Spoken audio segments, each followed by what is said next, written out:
ಆನಂದ ಅಂತ ಅಂದರೆ ಏನು? ಆನಂದ ಅಂದರೆ ಮನಸ್ಸಿಲ್ಲದ ಸ್ಥಿತಿಯಲ್ಲಿ ಆತ್ಮದಿಂದ ಹೊಂದುವುದೇ ನಿಜವಾದ ಆನಂದ.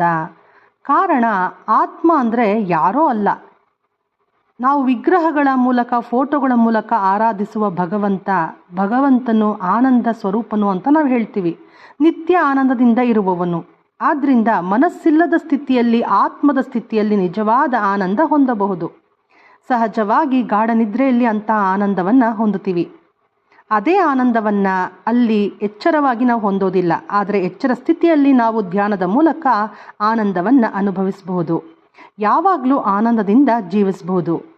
ನಿಜವಾದ ಆನಂದವನ್ನು ಯಾರಾದರೂ ಮಾತಿನಲ್ಲಿ ಹೇಳೋಕ್ಕಾಗೋದಿಲ್ಲ ಮಾಸ್ಟರ್ಸ್. ಅನುಭೂತಿ ಪಡೆಯಲೇಬೇಕು.